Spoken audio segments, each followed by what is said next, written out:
মঞ্চে উপস্থিত সমস্ত নেতৃত্বকে আমার অনেক প্রণাম। আর আপনারা যারা অধীর আগ্রহে আমার অপেক্ষায় ছিলেন, আপনাদের সকলের কাছে আমি অনেক কৃতজ্ঞ। আজকে এই রোদ মাথায় নিয়ে আপনারা যেভাবে বসে আছেন, আর একমাত্র আমি দেখেছি এটা, এত অঞ্চলে যাচ্ছি, এত জায়গায় যাচ্ছি, আর গ্রামের ভেতর ভেতর অবধি যাচ্ছি আমার দলের হয়ে, আমার আদর্শ দলের হয়ে। আর যখন যাচ্ছি তখন দেখতে পাচ্ছি মা বোনেদের ভিড় একমাত্র তৃণমূল কংগ্রেসের জনসভায় সবচেয়ে বেশি। এটা অনেক কিছু প্রমাণ করে দেয়, সেটা নিয়ে আমি পরে বলবো, কিন্তু আজকে শুরু করি এটা বলে। একদম হবে, আমি আসছি ওটাতে, খেলা তো হবেই। আজকে এলাম এই বর্ধমানে, সেলাম জানাই বিধিকে। আজকে এলাম এই বর্ধমানে, সেলাম জানাই বিধিকে। আমাকে এখানে পাঠানোর জন্য প্রণাম জানাই দিদিকে। আমি আজকে এখানে এসেছি আপনাদের সকলে ভালোবাসা আশীর্বাদ মাথায় নিয়ে, কিন্তু একটা মানুষের উদ্যোগে আমি এখানে এসেছি, একটা মানুষের আদর্শে অনুপ্রেরিত হয়ে আমি আজকে এখানে উপস্থিত হয়েছি। তিনি আমাদের ভারতবর্ষের একমাত্র মহিলা মুখ্যমন্ত্রী, যাকে তার জায়গা থেকে সরানোর জন্য আমাদের দেশের প্রধানমন্ত্রী, স্বরাষ্ট্রমন্ত্রী, মন্ত্রীর পর মন্ত্রী এসেই চলেছে, কারণ তাদের ভয় হচ্ছে মনে মনে যে তাদের জায়গাটা কি করে রক্ষা করবে বাংলার মাটিতে। কিন্তু তারা জানে না, বাংলার রয়্যাল বেঙ্গল টাইগ্রেস একজনই, যিনি আমাদের মাথা উঁচু করে বাঁচতে শিখিয়েছেন, তার নাম হলো মমতা বন্দ্যোপাধ্যায়। আজকে ওনার আনা প্রকল্পের কথা যদি আমি বলতে শুরু করি তাহলে শেষ করতে পারবো না, কিন্তু কিছু প্রকল্পের নাম আপনারাও জানেন, আর তার সুযোগ সুবিধা কোথাও না কোথাও বাংলার ঘরে ঘরে প্রত্যেকটা মানুষ কোনো না কোনো ভাবে পাচ্ছে কিছু অংশে। যেমন কন্যাশ্রী প্রকল্পের মাধ্যমে আজকে বাংলার গ্রামের ঘরে ঘরে প্রত্যেকটা মেয়ে শিক্ষার আলো দেখতে পাচ্ছে। রূপশ্রী প্রকল্পের মাধ্যমে আজকাল বাংলার ঘরে বাবা মাদের চিন্তা করতে হয় না তাদের মেয়ে সন্তানের কিভাবে বিবাহ দেবে। আপনি সমবেতি বলুন, গতিধারা বলুন, দুয়ারে সরকার বলুন, বিনামূল্যে রেশন বলুন, মা প্রকল্প বলুন, যা কিছুদিন আগে চালু হয়েছে, যেখানে আমাদের রাজ্য সরকার 5 টাকা মূল্যে আপনাদের পরিপূর্ণ একটা মিল দিচ্ছে। এটা মহানগরে চালু হয়ে গেছে, আর অন্যান্য অঞ্চলেও খুব তাড়াতাড়ি শুরু হয়ে যাবে। আর এই 10 বছরে উনি সরকারকে আপনাদের দুয়ারে নিয়ে এসেছেন, তাহলে ভাবুন আগামী 5 বছরে উনি আর কি কি করতে পারেন। হয়তো দেখলেন সরকার আপনাদের ঘরে বসে খেলনাবাটি খেলছে, এটাও হতে পারে, অসুবিধা কিছুতেই নেই। তো 34 বছরে বাম সরকারের রাজত্বে বাংলা এত উন্নয়নের মুখ দেখেনি, যা এই গত 10 বছরে দিদির হাত ধরে বাংলা দেখেছে। বিজেপিতে কথা আমি বাদই দিলাম। এবার আমি একটা কথা বলবো, আমরা বাংলা একটা কথা বলি না, দেখছে, জ্বলছে আর লুচির মতন ফুলছে, তাই তো? তো দিদি বাংলায় দাঁড়িয়ে, বাংলার মাটিতে দাঁড়িয়ে উন্নয়ন পর উন্নয়ন করে চলেছেন। আর এই বহিরাগতগুলো কি করছে?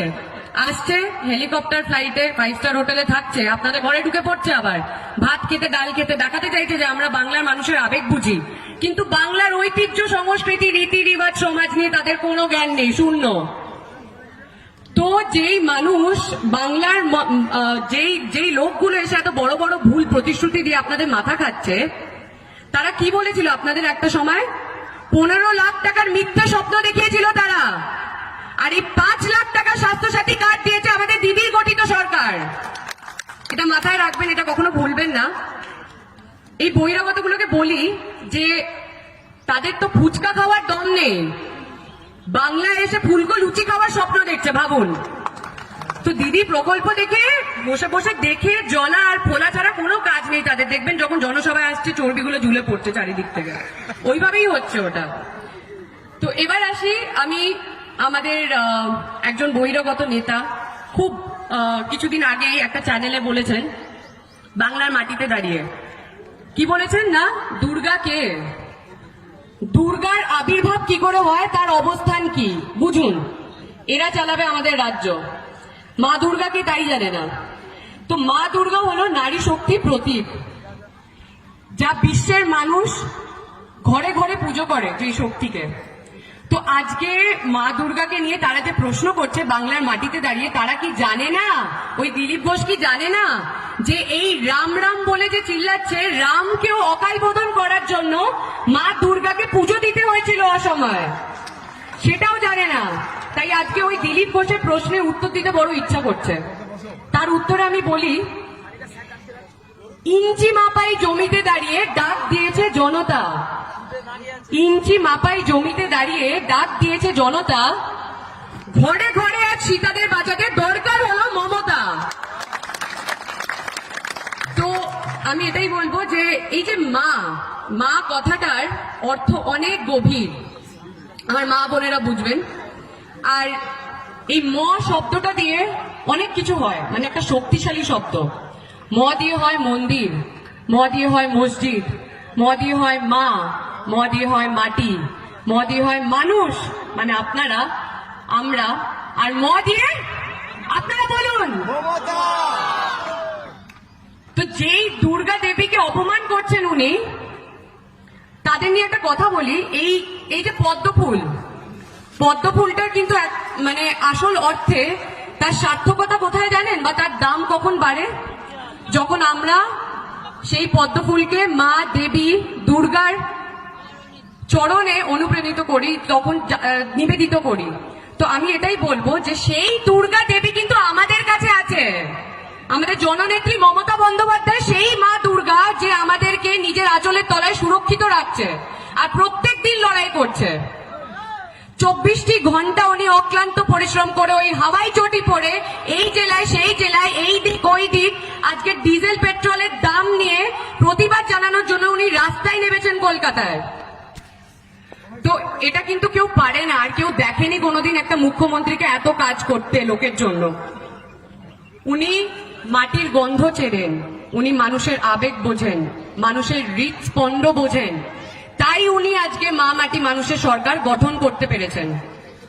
আমরা ধর্মের নামে রাজনীতিতে বিশ্বাসী নই, আমরা নিন্দনীয় রাজনীতি করি না, আমরা বাংলাকে গুজরাট হতে দেবো না, আমরা বাংলাকে সোনার বাংলাই রাখবো।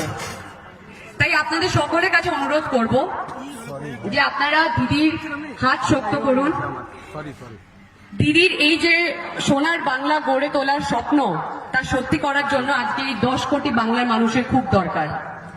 বাংলার মাটিকে আঁকড়ে ধরে লড়াই করার সময় এসে গেছে। বিধির বিধান দিদি রবে বন্ধু, এবার খেলা হবে, এই উচালনেই খেলা হবে, ঘরে ঘরে সবুজ আবির খেলা হবে। 2021-এর তৃতীয়বারের জন্য পুনরায় ওনাকে নবান্ন 14 তলায় মুখ্যমন্ত্রী হিসেবে আমরা সকলে বাংলার মানুষ দেখতে চাই। কারণ চাই তো একটু জোরে, আমি জানি রোদের তাপ খুব বেশি, কিন্তু আমাদের বাংলার অগ্নিকন্যা তাপের কাছে কিছুই না।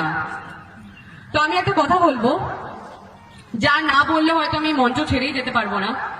ফুটবে জোড়া ফুল, নিববে তারা, ফুটবে জোড়া ফুল, নিববে তারা, সিপিএম কংগ্রেস বিজেপি তোরা এবারও সর্বহারা।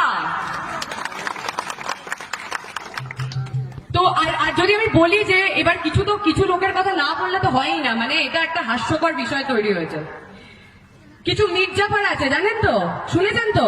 মির্জাফর গুলোর নাম বলবো আলাদা করে? না, দরকার নেই বোধহয়, সবাই জানে। ওখানে জানেন কি হচ্ছে? ওই বহিরাগত গুলো দলের যে গিয়ে নাম লিখিয়েছে, এই 10 বছর সরকারের দেওয়া সমস্ত ক্ষমতা, চেয়ারম্যান হলেন, মন্ত্রিত্ব পেলেন, সমস্ত ক্ষমতা চুষে নিলেন সরকারের থেকে, দিয়ে আজকে মনে হচ্ছে মানুষের জন্য কাজ করতে দিচ্ছে না সরকার আমায়। তাহলে এই 10 বছর কি বন মানুষের জন্য কাজ করছিলেন আপনারা?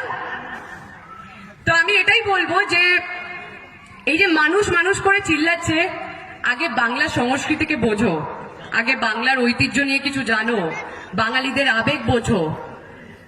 বাঙালিদের মধ্যে হিন্দু মুসলমান সবাই ভাই ভাই, কিন্তু এরা কি করছে? এরা ঘরে ঘরে ঢুকে বিভেদ বাঁধানোর চেষ্টা করছে। আর এরা রাজত্বে এলে দেখবেন ঘরে ঘরে সব এই মা বোনেদের আমি দেখতে পাবো, মানে আমাদের সকলের খালি ডিভোর্স পেপারে সই হচ্ছে খালি, কারণ এরা অত্যাচারী দল, ভণ্ড দল। এরা আমাদের পবিত্র গঙ্গা, মাননীয় জননেত্রী মমতা বন্দ্যোপাধ্যায়কে কালিমা লিপ্ত করার চেষ্টা করছে, কিন্তু ভুলে গেছে গঙ্গা সবসময় পবিত্রই থাকে, তাকে কাদা ছিটিয়েও কালো করা যায় না। তাই লোকসভা ভোটে তো এরা অনেক ভুল দিয়েছিল, তাই তো? কিন্তু ওই 56 ইঞ্চি ছাতির ওপরই এবার ফুটবে জোড়া ফুল, দেখে নেবেন। তাই যাওয়ার আগে এটাই বলবো, আপনারা সকলে বলুন 2021-এ কে? এখানে